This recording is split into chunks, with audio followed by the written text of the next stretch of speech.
बिस्मिल्लाहिर्रहमानिर्रहीम, अस्सलाम वालेकुम। आप तमाम दोस्तों को मेरे यूट्यूब चैनल पर खुशामदीद। दोस्तों, आज की इस वीडियो में हम बात करेंगे पाकिस्तान आर्मी के इंडक्शन क्राइटेरिया के बारे में। तो अगर आप दोस्तों में से कोई भी पाकिस्तान आर्मी में अप्लाई करना चाहते हैं तो इस वीडियो को एंड तक देखें, क्योंकि हम इस वीडियो के अंदर डिस्कस करेंगे आप किन किन पोस्ट के लिए अप्लाई कर सकते हैं, आप किस तरह से पाकिस्तान आर्मी की वेबसाइट पर जाके ऑनलाइन अप्लाई कर सकते हैं और किस तरह से जो है आप उसमें इंडक्शन क्राइटेरिया जो है वो चेक कर सकते हैं। तो आइए इस वीडियो को शुरू करते हैं। सबसे पहले आपने जो है यहाँ पे ब्राउज़र खोलना है। ब्राउज़र के अंदर आपने सर्च बार में जाके यहाँ पे टाइप करना है ज्वाइन पाक आर्मी। तो जब यहाँ पे आप टाइप करेंगे तो आपके पास काफ़ी सारे सजेशंस यहाँ पे नीचे मौजूद हैं, नज़र आएंगे आपको यहाँ पे, लेकिन आपने यहाँ पे क्लिक करना है ज्वाइन पाक आर्मी पे और आपके पास एक यहाँ पे पेज खुलेगा जिसके अंदर आपको वेबसाइट नज़र आएगी। आपने यहाँ पे क्लिक करना है और क्लिक करने के बाद आपके पास ज्वाइन पाकिस्तान आर्मी की यहाँ पे वेबसाइट और उसका ऑफिशियल पेज यहाँ पे ओपन हो जाएगा। तो यहाँ पे आप देख सकते हैं कि इंडक्शन क्राइटेरिया हमारे पास यहाँ पे मौजूद है। इसके अंदर काफ़ी सारी चीज़ें हैं, जिसके अंदर रेगुलर कमीशन है, शॉर्ट सर्विस रेगुलर कमीशन है, डायरेक्ट शॉर्ट सर्विस कमीशन है, सोल्जर रिक्रूटमेंट है, मेडिकल स्टैंडर्ड्स हैं और बाकी चीज़ें भी यहाँ पे मौजूद हैं। तो सबसे पहले हम देखते हैं कि आप किस तरह से ये चीज़ चेक कर सकते हैं कि आपके पास जो है वो रिसेंट वैकेंसीज़ कौन सी हैं, यहाँ पे कौन सी अभी अनाउंस हुई हैं। तो आप यहाँ पे जब इस बॉक्स के अंदर आएंगे तो यहाँ पे आप देख सकते हैं कोई भी अगर रिसेंट वैकेंसी अनाउंस हुई है या तो जो है उसकी ऑनलाइन जो रजिस्ट्रेशन है वो अभी ओपन है या क्लोज़ हो चुकी है, तो वो आप यहाँ पे देख सकते हैं। तो जैसे यहाँ पे हमारे पास एक वैकेंसी मौजूद है, लेकिन इसकी जो हमारे पास ऑनलाइन रजिस्ट्रेशन है वो क्लोज़ हो चुकी है, यहाँ पे आप देख सकते हैं। और इसी का जो है वो एक नोटिफिकेशन यहाँ पे आप देख लें लेटेस्ट न्यूज़ के अंदर जो कैंडिडेट्स के लिए है, क्योंकि यहाँ पे इसके जो है टेस्ट 21 सितंबर से स्टार्ट हो चुके हैं। तो यहाँ पे उन कैंडिडेट्स के लिए है, ये तब से ही नोटिफिकेशन है कि आप अपने जो एग्ज़ाम स्लिप्स हैं वो चेक कर सकते हैं। तो यहाँ पे आप जब एग्ज़ाम स्लिप के ऊपर आते हैं, यहाँ पे आप क्लिक करते हैं तो आप अपनी एग्ज़ाम स्लिप यहाँ पे देख सकते हैं, उसको डाउनलोड कर सकते हैं और फिर आपको टेस्ट वाले दिन जो है वो एग्ज़ाम स्लिप लेके जानी होती है। तो यहाँ पे आप देख लें कि यहाँ पे कोर्स की डिटेल्स हैं। तो अगर यहाँ पे इसकी जो रजिस्ट्रेशन है ऑनलाइन वो अगर ओपन होती तो यहाँ पे आपको एक और ऑप्शन नज़र आता रजिस्ट्रेशन का, तो आप उस पर क्लिक करते तो आपके पास एक फॉर्म खुलता और आप उस फॉर्म को फिल करके अप्लाई कर सकते थे। तो यहाँ पे जो क्लोज हो चुकी है तो यहाँ पे आपको वो ऑप्शन नज़र नहीं आ रहा। तो यहाँ पे हम कोर्स की डिटेल्स को देख लेते हैं कि अगर आप किसी भी वैकेंसी के लिए अप्लाई करना चाहते हैं तो आप उसकी डिटेल्स पहले चेक कर लें कि आप जो उसका क्राइटेरिया है उस पोस्ट का, तो आप उस पर पूरा उतरते हैं या नहीं उतरते। जब हम यहाँ पे क्लिक करते हैं तो हमारे पास जो है वो यहाँ पे ये इसका जितने भाई क्राइटेरिया है वो यहाँ पे ओपन हो जाता है। तो यहाँ पे देख ले आप एलिजिबिलिटी कंडीशंस हैं, तो यहाँ पे हमें यहाँ पे दी गई हैं क्वालिफिकेशन और एज, टाइप ऑफ कमीशन, उसके बाद यहाँ पे नोट दिया गया है और नेशनैलिटी है। उसके बाद जो है यहाँ पे मिनिमम हाइट, फिजिकल स्टैंडर्ड जो हैं वो यहाँ पे आपको दिए गए हैं। 5 फीट जो है वो 152.4 सेंटीमीटर के इक्वल होता है। तो उसका जो है वेट जो है आपका बॉडी मास इंडेक्स BMI के इक्वल होना चाहिए। तो आप उसमें गूगल पे चार्ट्स देख सकते हैं इसके, अपनी हाइट के अकॉर्डिंग अपना वेट आप चेक कर सकते हैं कि आप जो है इसमें फ़िट हैं या नहीं है। तो अगर आप फिट नहीं हैं, अगर आपका वेट ज़्यादा है या कम है तो आप उसको मेंटेन करें, क्योंकि आपकी जब भी यहाँ पे मेडिकल की डेट आती है तो उससे पहले आप उसको मेंटेन कर लें ताकि आप उसको इजीली क्लियर कर लें। उसके बाद हम यहाँ पे देखते हैं तो हमारे पास इन एलिजिबिलिटी कंडीशंस भी यहाँ पे मौजूद हैं और हमारे पास जो है यहाँ पे सिलेक्शन का प्रोसीजर और हमारे रजिस्ट्रेशन जो है वो भी यहाँ पे मौजूद है। और उसके बाद थ्रू इंटरनेट किस तरह से आपने करनी है जो अभी मैंने आपको बताया वो यहाँ पे डिस्कस किया गया है। उसके बाद आपने आर्मी के सिलेक्शन एंड रिक्रूटमेंट सेंटर के अंदर जाके जो रजिस्ट्रेशन करवानी है वो भी यहाँ पे डिस्कस किया गया है। उसके बाद आपके टेस्ट स्केड्यूल है, तो ये टेस्ट जो है वो इंटेलिजेंस के टेस्ट हैं। अगर आप PMA लॉन्ग कोर्स के लिए अप्लाई कर रहे हैं तो आपके जो इनिशियल टेस्ट आते हैं उसके अंदर इंटेलिजेंस टेस्ट होता है, तो उसके ऊपर मैं वीडियो बना चुका हूं। तो अगर आप वो वीडियो देखना चाहते हैं तो आप यहाँ पे मेरे इस चैनल पे वो वीडियो देख सकते हैं। उसके बाद हम यहाँ पे मेडिकल टेस्ट की देख लेते हैं, तो इसके ऊपर भी मैं वीडियो बनाऊंगा कि मेडिकल टेस्ट के अंदर क्या क्या चीज़ें चेक होती हैं और आप जो है उसको किस तरह से जो है क्लियर कर सकते हैं। उसके अलावा जो है यहाँ पे ट्रेनिंग पीरियड की बात हुई है कि 4 ईयर्स की जो ट्रेनिंग है वो BSc नर्सिंग के लिए, और ट्रेनिंग नर्सिस जो है जो ट्रेन नर्सिस अप्लाई करेंगी तो उनके लिए 6 वीक्स की ट्रेनिंग है। और उसके बाद जो है वो यहाँ पे नोट है। उसके बाद डॉक्यूमेंट्स रिक्वायर्ड जो हैं वो आर्मी सिलेक्शन सेंटर में वो भी यहाँ पे दिए गए हैं। तो इस तरह से आप जो है किसी भी वैकेंसी की जितनी भी डिटेल्स हैं वो आप यहाँ पे चेक कर सकते हैं। तो जब आप यहाँ पे अप्लाई करने से पहले डिटेल्स चेक करेंगे तो आपको पता चल जाएगा कि आप इस पोस्ट के लिए एलिजिबल हैं, आपका जो क्राइटेरिया है वो इस पर पूरा उतर रहा है या नहीं उतर रहा, तो आप फिर इसमें अप्लाई कर सकते हैं। तो आप चलते हैं हमारे इंडक्शन क्राइटेरिया की तरफ। तो यहाँ पे आप देख लेते हैं कि हमारे पास सबसे पहले है रेगुलर कमीशन। तो पीएमए लॉन्ग कोर्स है जो काफ़ी कैंडिडेट्स इसके लिए अप्लाई करते हैं, तो वो जो है सेकेंड ईयर के बाद भी अप्लाई करते हैं और फर्स्ट ईयर के बाद भी अप्लाई कर सकते हैं। जब आपका फर्स्ट ईयर का रिजल्ट आ गया हो और सेकेंड ईयर के रिजल्ट के लिए आप वेट कर रहे हो तब भी आप अप्लाई कर सकते हैं, तो वो भी हम इसमें डिस्कस करेंगे।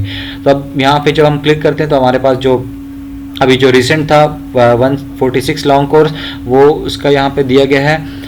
तो उसके बाद देख लेते हैं कि एलिजिबिलिटी कंडीशंस जो पीएमए लॉन्ग कोर्स की है वो क्या होती है। तो वो इंटरमीडिएट या इक्विवेलेंट होता है। इक्विवेलेंट में ये है कि आपका मैट्रिक के बाद अगर आपने कोई डिप्लोमा किया है तो वो इसमें शामिल होगा। तो 17 to 22 ईयर्स आपकी जो है वो एज की लिमिट है और रिलैक्सेशन जो है वो 3 मंथ्स की है अपर एंड लोअर एज लिमिट्स के अंदर। उसके बाद हमारे पास ग्रेजुएशन के लिए है, अगर आप ग्रेजुएट हुए हैं और 2 इयर्स की आपकी ग्रेजुएशन है तो आप इसमें अप्लाई कर सकते हैं, लेकिन आपकी जो एज लिमिट है वो 17 to 23 है और सेम है इसमें भी कि आपकी 3 मंथ्स की अपर एंड लोअर एज लिमिट्स यहाँ पे मौजूद है। उसके बाद हम ग्रेजुएट्स को देख लेते हैं कि 4 इयर्स का अगर आपका यहाँ पे आपने किया है, बीबीए किया है, बैचलर्स इन बिजनेस एडमिनिस्ट्रेशन या बैचलर्स इन पब्लिक एडमिनिस्ट्रेशन आपने किया है या बीए किया है या बीएस किया है, तो आपने जो है वो यहाँ पे देख लेना है कि आपकी एज जो है वो इसकी लिमिट 70 to 24 है और इसके अंदर जो एज की रिलैक्सेशन है वो यहाँ पे मौजूद नहीं है। और सर्विंग आर्मी सोल्जर्स के लिए 70 to 25 ईयर्स की एज लिमिट है और इसमें एज रिलैक्सेशन नहीं है। और जेंडर जो है वो मेल है, मेल के लिए आप अप्लाई करना है, मेल ही अप्लाई कर सकते हैं पीएमए लॉन्ग कोर्स में। और उसके अलावा जो है मैरिटल स्टेटस यहाँ पे दिया गया है और कि अनमेरिड होना लाजमी है। और उसके अलावा अगर जो है वो सर्विंग पर्सनल हैं जो पहले से ही आर्म फोर्सेस के अंदर हैं, तो अगर वो मैरिड हैं तो वो जो है 20 साल से ऊपर होने चाहिए, तो वो एलिजिबल हैं। उसके अलावा नेशनलिटी की बात करते हैं तो नेशनलिटी आपकी सिटीजन ऑफ पाकिस्तान या फिर आपके पास अगर डोमिसाइल है आज़ाद कश्मीर का, गिलगित बल्तिस्तान का, तो आप इसमें अप्लाई कर सकते हैं। लेकिन अगर आपके पास डुअल नेशनलिटी है तो अगर आपकी फाइनल सिलेक्शन होती है तो आप डुअल नेशनलिटी जो है उसको सरेंडर करते हैं, आपकी नेशनलिटी सिर्फ पाकिस्तान होगी। उसके अलावा फिजिकल स्टैंडर्ड्स की बात करते हैं तो अभी हमने वही डिस्कस किया था कि उसमें जो लास्ट हमने देखा ऐड उसकी डिटेल्स देखी, उसके अंदर 5 फीट थी, तो इसमें जो है 5 फीट 4 इंचज़ है, तो उसमें जो इक्वल है 162.5 सेंटीमीटर के इक्वल है और वेट आपका उसके अकॉर्डिंग होना चाहिए। तो आप बॉडी मास इंडेक्स जो BMI है वो गूगल पे सर्च करके उसका चार्ट निकाल सकते हैं और अपनी जो आपकी हाइट है उसके अकॉर्डिंग आप अपना वेट देख सकते हैं। उसके अलावा हम बात करते हैं एजुकेशन की, तो एजुकेशन जो आपके मिनिमम मार्क्स होने चाहिए FSC या FA के अंदर, तो 60% आपके मार्क्स होने चाहिए इसके अंदर। और उसके अलावा जो है अगर आप इसमें ये चीज़ हम डिस्कस कर लेते हैं कि अगर आपने फर्स्ट ईयर के पेपर्स दिए हैं, आपका रिजल्ट आ चुका है, आपके पास फर्स्ट ईयर की मार्कशीट है और सेकेंड ईयर के आपने पेपर्स दिए हैं लेकिन आपका रिजल्ट नहीं आया और आपके पास मार्कशीट नहीं है, तो भी आप अप्लाई कर सकते हैं फर्स्ट ईयर के रिजल्ट की बेस पे। लेकिन उसके लिए आपके पास ये होना चाहिए कि आपके पास होप सर्टिफिकेट होना चाहिए। तो होप सर्टिफिकेट आप कैसे बनवाएंगे, उसके लिए आपने अपने कॉलेज में जाना है, कॉलेज के आपने प्रिंसिपल के पास जाके उनको ये बताना है कि आपको होप सर्टिफिकेट चाहिए, तो होप सर्टिफिकेट आपका बन के आएगा। उसका मतलब ये होता है कि अगर आपकी फॉर एग्जांपल फर्स्ट ईयर के अंदर आपकी जो है परसेंटेज जो आई है वो इस क्राइटेरिया को मीट करती है, जैसे अगर आप यहाँ पे रिक्वायरमेंट 60% की आपकी 60 से अबव आई है, तो उस होप सर्टिफिकेट के अंदर वो मेंशन करेंगे आप जो हम एक्सपेक्ट कर रहे हैं कि सेकंड ईयर के अंदर भी परसेंटेज इतनी ही आएगी, तो वो आपका होप सर्टिफिकेट कहलाता है। उसके अंदर आपके प्रिंसिपल के साइन होते हैं, तो वो आप सबमिट करा के वो आप अप्लाई कर सकते हैं। लेकिन उसके बाद जब आपका रिजल्ट आ जाता है तो फिर आप उसकी मार्कशीट जो है वो सबमिट करवा देंगे। इसके अंदर जो है वो कैंडिडेट जो हमारे पास BA BSc जो BSc ऑनर्स BBA BPA के लिए अप्लाई कर रहे हैं उसकी बेस पे अप्लाई करते हैं, तो वो जो है 60% मार्क्स होने लाजमी हैं और 60% मार्क्स अगर आपके हैं और उसके अलावा जो है 50% मार्क्स आपको FSC के अंदर भी लाजमी है, चाहिए होंगे। तो इसका मतलब ये है कि अगर आपके मार्क्स जो हैं 60% हैं आपकी ग्रेजुएशन की डिग्री के अंदर, लेकिन अगर आपके 50% मार्क्स से कम है FSC के अंदर, तो फिर भी आप अप्लाई नहीं कर सकते। तो ये आप इस तरह से समझ लें कि जैसे कि कुछ लोगों के FSC के अंदर मार्क्स जैसे यहाँ पे रिक्वायरमेंट है 60%, तो 60% नहीं आते, उनके 60% से कम आते हैं, तो वो जो है फिर ग्रेजुएशन कर लेते हैं, जिसके अंदर बीकॉम कर लेते हैं, बीए कर लेते हैं। तो उनकी जब ग्रेजुएशन कंप्लीट होती है तो वो उस बेस पे अप्लाई करते हैं और उसके अंदर वो जो है अच्छा स्कोर करते हैं, उनके 60% मार्क्स आ जाते हैं, तो वो अप्लाई कर सकते हैं। तो उसमें फिर ये क्राइटेरिया पे पूरा उतरते हैं। लेकिन अगर एफएससी के अंदर आपके 50% से भी कम मार्क्स हैं तो फिर आप अप्लाई नहीं कर सकते। उसके बाद हम बात करते हैं यहाँ पे रिलैक्सेशन की मार्क्स की। तो यहाँ पे 55% मार्क्स होंगे उनके लिए जिनके पास जो डोमिसाइल है वो बलूचिस्तान, फाटा, गिलगित बल्तिस्तान, डिस्ट्रिक्ट नीलम आज़ाद, जम्मू कश्मीर, डिस्ट्रिक्ट कोहिस्तान, चित्राल, दीर। तो यहाँ पे ये सारे एरियाज़ हैं। अगर इनके डोमिसाइल आपके पास हैं तो आपके पास एक रिलैक्सेशन है, 55% मार्क्स आपके एफएससी या एफए के अंदर होने चाहिए। उसके बाद सर्विंग आर्मी सोल्जर्स के लिए तो 50% मार्क्स जो है वो एफए या एफएससी के अंदर होने चाहिए, क्योंकि अगर आपने आर्मी में एज ए सोल्जर अप्लाई किया मैट्रिक की बेस पे और उसके बाद आपने एफएससी अपनी कंप्लीट की है तो आपको 50% मार्क्स जो है वो रिक्वायर्ड होंगे अप्लाई करने के लिए। तो ये होप सर्टिफिकेट की बात जो मैं अभी आपको डिस्कस किया कि candidates who have pass part 1 of intermediate examination with minimum 60% marks and appeared or are appearing in part 2 final examination can also apply on hope certificate by head of the institution। तो अगर आपने first year complete कर लिया और 60% marks या उससे above हैं तो आप अप्लाई कर सकते हैं, लेकिन होप सर्टिफिकेट के बाद। उसके बाद वेरिफिकेशन मार्कशीट है यहाँ पे, तो वो आप यहाँ पे देख सकते हैं। और उसके बाद हम बात करते हैं इन एलिजिबिलिटी कंडीशंस की। तो यहाँ पे जो पहला पॉइंट है वो है ट्वाइस रिजेक्टेड बाय आईएसएसबी। तो इसके अंदर भी यही चीज़ है कि अगर आप पहले आईएसएसबी दे चुके हैं तो फिर आप जो है अगर 2 दफ़ा रिजेक्ट हो चुके हैं तो फिर आप अप्लाई नहीं कर सकते थर्ड टाइम के लिए। तो और उसके अलावा जो है twice screen out by ISSB. तो आईएसएसबी से अगर आप स्क्रीन आउट भी हुए हैं 2 दफ़ा तो आप अप्लाई नहीं कर सकते। और उसके अलावा हम बात कर लेते हैं तो यहाँ पे जो है वो tested with in 4 months 120 days gap of previous appearance in ISSB. तो उसमें भी यही है कि अगर आपका जो है आप 120 डेज अगर आपके हुए हैं, जैसे अगर आपने एक आईएसएसबी दी है और नेक्स्ट आपने अप्लाई कर लिया, जैसे कि अभी साल के अंदर 2 वैकेंसीज आती हैं पीएमए की, और आपने जो है वो अप्लाई किया था और आपकी वैकेंसी इस वैकेंसी के अंदर आप क्लियर हुए इनिशियल के अंदर और आपने आईएसएसबी दी और आप आईएसएसबी के अंदर अपेयर हुए और गॉड फॉरबिड अगर आप नॉट रिकमेंड हुए तो उसके बाद आपने दोबारा अप्लाई किया और दोबारा से भी आपने आईएसएसबी के अंदर अपेयर होना है, तो वो 120 डेज़ का जो है वो उसके अंदर डिफरेंस होना लाजमी है। आप 120 डेज़ के अंदर 2 आईएसएसबी में अपेयर नहीं हो सकते। उसके बाद आपने देखना है डिसमिस्ड फ्रॉम गवर्नमेंट सर्विसेज या फिर जो है वो आर्म फोर्सेस के अंदर से किसी भी उसमें सर्विसेज के डिसमिस्ड हुए हैं तो वो भी अप्लाई नहीं कर सकते। तो दोस्तों यहाँ पे आईएसएसबी की बात हुई है, तो आईएसएसबी का एक जो टेस्ट होता है वो किस तरह का होता है, जो दे चुके हैं उनको तो इसका आइडिया है और एक्सपीरियंस भी है कि वो किस तरह से वहाँ पे होता है टेस्ट, लेकिन जो फर्स्ट टाइम अप्लाई कर लेते हैं यहाँ पे तो उनको एक आइडिया नहीं होता आईएसएसबी का।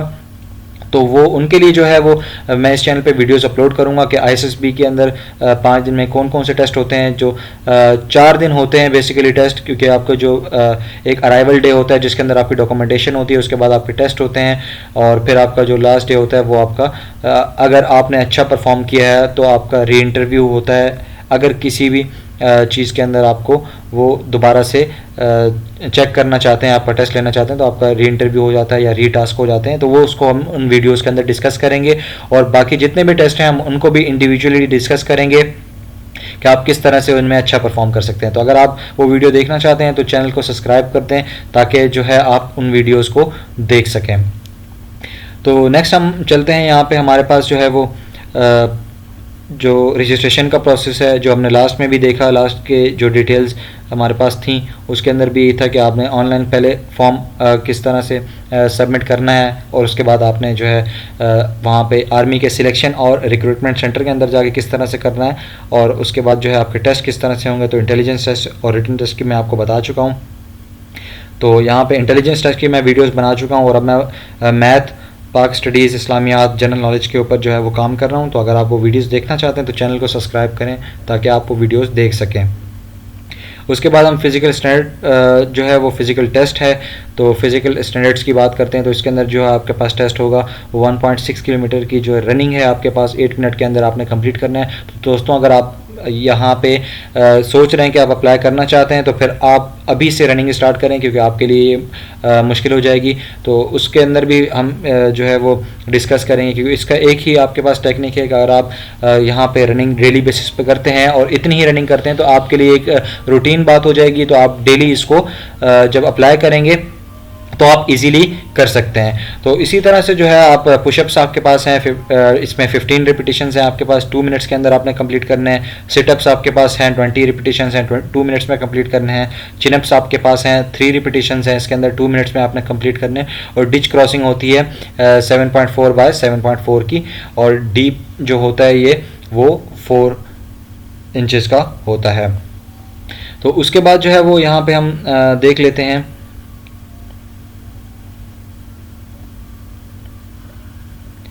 यहाँ पे जो है इंटरव्यू की बात है। तो इंटरव्यू हम यहाँ पे उसके बाद अगर आपने यहाँ पे फिजिकल टेस्ट यहाँ पे क्लियर कर लिया है, जैसे यहाँ पे आपने सारे टेस्ट क्लियर कर लिए हैं, उसके बाद आपके पास इंटरव्यू की डेट आती है, तो आप इंटरव्यू के अंदर जाते हैं। और अगर आप इंटरव्यू को क्लियर कर लेते हैं तो उसके बाद आपके पास जो है वो ISSB के लिए आपको फॉर्म दिया जाता है। आप ISSB का फॉर्म आप फिल करते हैं और आप सबमिट कराते हैं, फिर आपको ISSB की कॉल आती है। उसके बाद यहाँ पे फर्दर सिलेक्शन का जो है वो यहाँ पे प्रोसीजर है। उसके बाद ट्रेनिंग पीरियड यहाँ पे दिया गया है कि 2 ईयर्स का जो है वो ट्रेनिंग पीरियड है यहाँ पे। और डॉक्यूमेंट्स रिक्वायर्ड जो है वो यहाँ पे सारी चीज़ें यहाँ पे मौजूद हैं, आप यहाँ से देख सकते हैं। उसके बाद पाकिस्तान नेशनल रेजिडेंट जो है अब्रॉड, वही वाली बात है कि आपके जो है वो नेशनलिटी की बात आ जाती है। और उसके बाद जो है वो ये आपके पास एक डिटेल फॉर्म था जिसके अंदर आप सारी डिटेल्स चेक कर सकते हैं। तो इसी तरह जो है हमारे पास ग्रेजुएट कोर्स का भी है, तो वो भी सेम ही होगा। तो अगर आप ग्रेजुएशन की बेस पे अप्लाई करना चाहते हैं तो वो आप जब क्लिक करेंगे तो आपके पास वही प्रोसीजर यहाँ पे नज़र आएगा कि आपकी जो एज का क्राइटेरिया हमने डिस्कस किया कि 20 to 25 ईयर्स है। उसके बाद आपके यहाँ पे मैरिटल स्टेटस, जेंडर, नेशनलिटी और ये सारी चीज़ें यहाँ पे मौजूद हैं, तो आप इसको यहाँ पे देख सकते हैं। और एजुकेशन का भी यहाँ पे वही आपका स्टैंडर्ड है कि कैंडिडेट हु सिक्योर 55% मार्क्स और अबव इन BA BSc, तो यहाँ पे आप उसके लिए अप्लाई कर सकते हैं ग्रेजुएट कोर्स के लिए। तो अगर आप PMA के लिए अप्लाई कर रहे हैं और ग्रेजुएशन की बेस पे कर रहे हैं तो उसमें क्राइटेरिया जो है थोड़ा सा डिफरेंट है, और इसके अंदर अगर आप ग्रेजुएट कोर्स के लिए अप्लाई कर रहे हैं तो वो आपका डिफरेंट हो जाता है। उसके बाद आपके रिलैक्सेशन मार्क्स जो है वही 50% मार्क्स हो जाते हैं यहाँ पे। और सर्विंग आर्मी सोल्जर्स जो हैं वो 50% मार्क्स जो है BA या BSc के अंदर हैं तो वो अप्लाई कर सकते हैं। और होप सर्टिफिकेट इसमें ही है कि आपने कैंडिडेट्स जो हैं वो पार्ट 1 जो है आपने BA BSc का जो है वो पास कर ली है 55% मार्क्स से। और उसके बाद जो है पार्ट 2 के फाइनल एग्जामिनेशन में अगर आप अपेयर हुए हैं, आपने टेस्ट दे दिए हैं, तो वो आप जो हेड ऑफ इंस्टीट्यूशन आपकी यूनिवर्सिटी है, अगर आपका कॉलेज है तो आप वहाँ से जाके होप सर्टिफिकेट बनवा के अप्लाई कर सकते हैं। उसके बाद वही इन एलिजिबिलिटी कंडीशंस हैं इसके अंदर, ट्वाइस रिजेक्ट बाय ISSB और twice screen out by ISSB, तो वो आप यहाँ पे देख सकते हैं। और बाकी आपके पास यहाँ पे रजिस्ट्रेशन का और सिलेक्शन प्रोसीजर यहाँ पे आप चेक कर लेते हैं कि यहाँ पे आपने ऑनलाइन पहले अप्लाई करना है, उसके बाद आपने यहाँ पे जो है सिलेक्शन सेंटर में जाके आपने अप्लाई करना है, रजिस्ट्रेशन करवानी है अपनी। उसके बाद आपके टेस्ट वगैरह हैं, फिज़िकल टेस्ट हैं और ये सारी चीज़ें हैं, तो ये आपने यहाँ पे क्लियर करना है। और क्लियर करने के बाद फिर आप ISSB के अंदर अपेयर होते हैं। और इसके अंदर जो ट्रेनिंग का पीरियड है वो आपका 1 ईयर का है। तो after completion of successfully 1 year training at PMA, no gentleman cadet of graduate course irrespective of their any technical qualification will be allotted technical arms, engineers, signals, electrical, mechanical engineering। तो ये यहाँ पे इन्होंने एक note दिया है। और उसके बाद हमारे पास जो है वो डॉक्यूमेंट्स रिक्वायर्ड जो होते हैं वो यहाँ पे मौजूद हैं, आप यहाँ पे देख के अपने डॉक्यूमेंट्स प्रिपेयर कर सकते हैं। और उसके अलावा जो है हमारे पास इंसेंटिव्स और प्रिविलेजेस भी यहाँ पे मौजूद हैं। तो यहाँ पे ये देख सकते हैं कि आप ग्रेजुएट कोर्स में आप किस तरह से अप्लाई कर सकते हैं, किस तरह से चेक कर सकते हैं। उसके बाद हमारा AM कैडेट कोर्स है वो भी आप यहाँ पे आके चेक कर सकते हैं। तो उसके लिए जो है वो आपकी एज 17 to 21 होनी चाहिए, और आप जो है यहाँ पे जेंडर जो है वो मेल होना चाहिए। मिनिमम हाइट जो है वो आपकी यहाँ पे 5 फीट 4 इंचज़ होनी चाहिए। उसके अलावा वेट आपका जो है वो बॉडी मास इंडेक्स के अकॉर्डिंग होना चाहिए। और एजुकेशन आपकी यहाँ पे जो है FSC प्री मेडिकल के अंदर होना चाहिए विद मिनिमम 70% मार्क्स। तो अगर आपके 70% मार्क्स हैं तो आप इसमें जो है वो अप्लाई कर सकते हैं। उसके बाद candidates having domicile of Balochistan Sindh, उसमें डिस्ट्रिक्ट दिए हैं, थरपारकर है, उमरकोट है, नॉर्दर्न एरियाज है, आज़ाद कश्मीर है, अपर नीलम वैली और फाटा के जो है वो अप्लाई कर सकते हैं अगर उनके 65% मार्क्स हैं। और उसके अलावा भी इसी तरह एजुकेशन के क्राइटेरिया काफ़ी सारे यहाँ पे दिए गए हैं, आप इसको रीड आउट करके अपनी जो आपके पास एजुकेशन है उसके अकॉर्डिंग इसको आप मैच कर सकते हैं और आप अप्लाई कर सकते हैं। उसके अलावा जो है इन एलिजिबिलिटी कंडीशंस है तो वो भी आप यहाँ पे देख सकते हैं। उसके अलावा रजिस्ट्रेशन का जो प्रोसेस है वो सेम है सब में, कि आपने ऑनलाइन अप्लाई करना है, फिर आपने जो है रजिस्ट्रेशन अगर आपकी ऑनलाइन नहीं भी होती तब भी आपने रजिस्ट्रेशन जो है वो करवानी है अपने आर्मी सेंटर से जाके। तो वहाँ पे आप जब रजिस्ट्रेशन करवाएंगे तो उसके बाद आपका टेस्ट वगैरह जो है वो एंट्री टेस्ट होंगे और ये सारी चीज़ें आपकी वहाँ पे होंगी। उसके अलावा पर्सनैलिटी टेस्ट के बारे में मैंने आपको बताया कि मैंने इसमें वीडियोस बनाई हैं, तो अगर आप देखना चाहते हैं तो आप वहाँ से भी देख सकते हैं। उसके बाद फर्दर सिलेक्शन है, फिर एकेडमिक की जो ट्रेनिंग है वो यहाँ पे है कि MBBS अगर आप है तो 5 ईयर्स की जो स्टडी है वहाँ पे आर्मी मेडिकल कॉलेजेस के अंदर जो रावलपिंडी, लाहौर, कोयटा और कराची और मुल्तान में हो सकती है। तो उसके बाद BDS का कोर्स जो है वो 4 ईयर्स की स्टडी है आर्मी मेडिकल कॉलेज रावलपिंडी के अंदर। फिर हम देखते हैं यहाँ पे कि मिलिट्री ट्रेनिंग कितनी है, तो 22 वीक्स की आपकी बेसिक मिलिट्री ट्रेनिंग है जो PMA काकूल में होती है after completion of final professional examination. उसके बाद हमारे पास डॉक्यूमेंट जो रिक्वायर्ड है वो यहाँ पे मौजूद हैं। उसके बाद बॉन्ड आपने जो है वो साइन करना है तो वो आपके पास यहाँ पे मौजूद है और यहाँ पे आपको लिंक भी दिए गए हैं जो डिटेल्स के लिए जो आप विज़िट कर सकते हैं। तो ये हम वेबसाइट को विज़िट ही कर रहे हैं तो यहाँ पे आप डिटेल्स सारी चेक कर सकते हैं। उसके बाद हम बात करते हैं हमारे नेक्स्ट की तरफ चलते हैं। तो हमारे पास नेक्स्ट जो कोर्स है वो हमारे पास आर्म फोर्सेस नर्सिंग का कोर्स है जो भी हमने आप चेक किया है। उसके बाद सर्विसेज जो है हमारे पास यहाँ पे है और उसके बाद हमारे पास जो है शॉर्ट सर्विस रेगुलर कमीशन है तो जिसमें GDMOs का यहाँ पे है। तो हम इसको खोल लेते हैं। तो यहाँ पे जब हम इसको ओपन करते हैं तो हमारे पास यहाँ पे सारे क्राइटेरियाज़ यहाँ पे आते हैं। जनरल ड्यूटी मेडिकल ऑफिसर्स के लिए है एज कैप्टन्स, इसमें जो है मेल और फीमेल दोनों अप्लाई कर सकते हैं। इसमें क्वालिफिकेशन जो है वो आपकी MBBS और इक्विवेलेंट क्वालिफिकेशन है रिकॉग्नाइज्ड बाय PMNDC। तो इसमें जो है आपकी 28 ईयर्स होनी चाहिए, रिलैक्सेबल है अप टू 35 ईयर्स।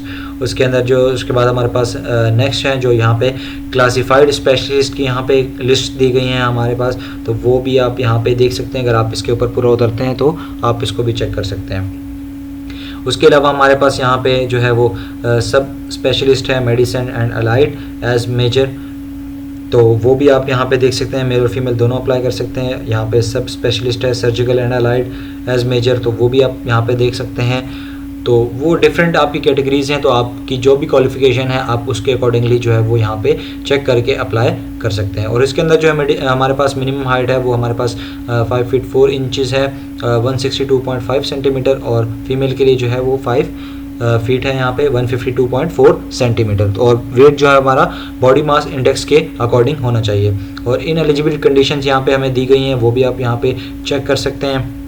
उसके अलावा जो है वो रजिस्ट्रेशन का जो प्रोसेस है वो भी आप यहाँ पे देख सकते हैं कि थ्रू इंटरनेट आपने ऑनलाइन किया। उसके बाद आपने जो है अगर रजिस्ट्रेशन आपने करनी है वो आर्मी मेडिकल सेंटर के थ्रू करनी है, और उसके अलावा जो है वो आपने यहाँ पे करना है। और जो है ओवरसीज़ कैंडिडेट्स हैं उनके लिए भी यहाँ पे क्राइटेरिया दिया गया है, वो भी आप यहाँ पे चेक कर सकते हैं। फिर आपके रिटन इंटेलिजेंस पर्सनालिटी टेस्ट हैं तो वो भी आप यहाँ पे देख सकते हैं, और डॉक्यूमेंट्स कौन से रिक्वायर्ड हैं तो वो आपने यहाँ पे चेक कर लेने हैं। तो यहाँ पे देखें आपकी काफ़ी सारी चीज़ें हैं जो यहाँ पे कॉमन है, जिसके अंदर आपका क्राइटेरिया है, जो आपका डॉक्यूमेंट्स वगैरह हैं, तो वो एक जो भी पोस्ट के लिए आप अप्लाई कर रहे हैं तो उसके अकॉर्डिंग आपको यहाँ पे दिया गया है। तो उसके बाद यहाँ पे डायरेक्ट शॉर्ट सर्विस कमीशन है, तो लिडिट कैडेट कोर्स है और डायरेक्ट शॉर्ट सर्विस कमीशन है, और यहाँ पे जो है वो सिग्नल्स का है, ICTOs के लिए है। तो वो भी आप यहाँ पे जैसे क्लिक करते हैं तो यहाँ पे आप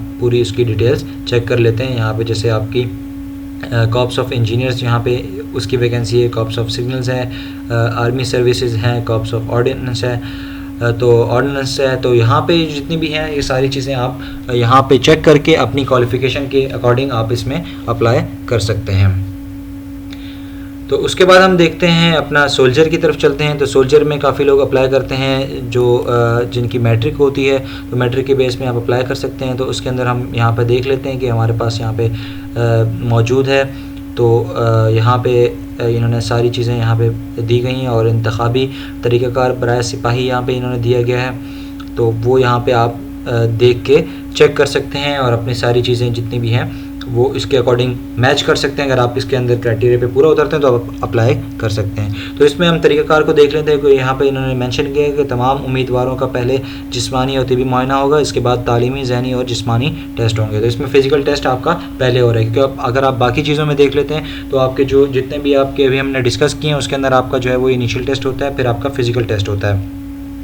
तो अगर आप इनिशियल टेस्ट उसमें क्लियर करते हैं तो आपका फ़िज़िकल टेस्ट के लिए आपको डेट दी जाती है। तो इसके अंदर जो है वो हमारे पास जो है यहाँ पे जो है जिस्मानी और तबी मुआयना जो है फ़िज़िकल टेस्ट जो है वो मेडिकल और फ़िज़िकल टेस्ट पहले हो रहा है, फिर आपका जो है एजुकेशनल जितनी भी आपकी है वो उसके टेस्ट होंगे। उसके अलावा जो है यहाँ पे पाकिस्तान आर्मी के मुख्तलिफ़ शोबे में उम्मीदवार का चुनाव तालीम और इंतखाबी इम्तहानात में कारकर्दगी को मद्देनज़र रख कर किया जाएगा। तो ये पॉइंट्स आप यहाँ पे पढ़ सकते हैं और उसके बाद आप इसमें देख सकते हैं। और यहाँ पे मैट्रिक का जो है वो ड्राइविंग लाइसेंस रखने वाले अफराद की उम्र 17.5 साल से 25 साल और 10 इजाफी नंबर दिए जाएंगे। तो ये ड्राइवर मैकेनिकल ट्रांसपोर्ट के लिए वैकेंसी, अगर आप उसमें अप्लाई कर रहे हैं, अगर आप कोई वैकेंसी अनाउंस हुई है तो फिर ये उसके लिए है और बाकी चीज़ें आप यहाँ पे देख सकते हैं। और फ़ौजी अफराद के बच्चों, हाफिज़ कुरान, कंप्यूटर जानने वाले, कम अज़ कम 1 साल का डिप्लोमा, नर्सिंग का डिप्लोमा रखने वाले और ग्रेजुएट या इससे ज़्यादा तालीम रखने वालों को 10 इजाफी नंबर दिए जाएंगे। तो इसमें भी आप यहाँ पे देख सकते हैं। उसके अलावा जो है यहाँ पे क्राइटेरिया जो है वो देख लेते हैं कि शुहदा और जंग के दौरान ज़ख्मी होने वालों के लवाहिकीन के लिए जो तालीम का है 5% कोटा है मैट्रिक असामियों पर मिडिल पास, माँ सिवाय टेक्नीशियन और नर्सिंग असिस्टेंट के।